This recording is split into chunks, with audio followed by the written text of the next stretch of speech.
Okay, this is my learning center. This is a little walkthrough of it. So it's titled Animals and Patterns because I focused on food chains on the science side or STEM side, and then patterns um on the math side, and then in the middle was the cross curricular, which was animals and patterns. So for the pattern side, I had a little description of what a pattern is, and then each grade had a pattern that they had to complete in order to do this activity for the animals and patterns, the cross curricular. So they had to just complete each of the patterns.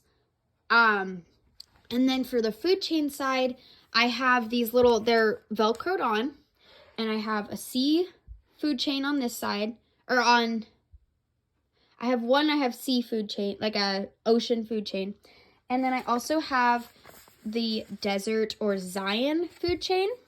And I took these down after I showed students, and then I had them and then I showed them the Zion food chain. And then after I took these down, I had cups with the same pictures on them where they put them in order of who eats who in the food chain after discussing about food chains. And then for the animals and patterns, I talked about how animals have patterns and how they use them for mating and for blending in, stuff like that. And I just basically went over patterns are everywhere. And then for that activity, I had beads. They had to make a pattern with 2 different colored beads. And then they had a little an ocean animal keychain little bead at the end.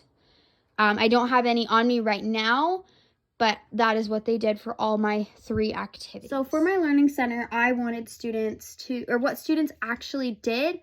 They actually did quite well with the patterns. They did well with their individual grades. Obviously, if this were a class activity, it'd be easier for me to scaffold and pick patterns that I knew kids could complete regardless of the grade. And then I actually scaffolded the food chains pretty well. Students were able to put the cups in order. And they could put who eats who.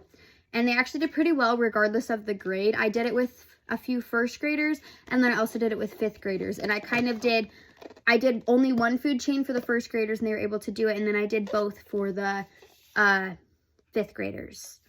And so then also with the patterns, all the students were able to complete the patterns. Some of the littler kids needed help putting the beads on. But other than that, all the kids understood the patterns. They knew what they were, and they knew how to do them. So I had no parents come, which was okay. I had about 10 kids come to my station, which was a lot more than after we realized how many kids were there. I didn't anticipate even getting that many. I had planned for about 200, but that was way overestimating.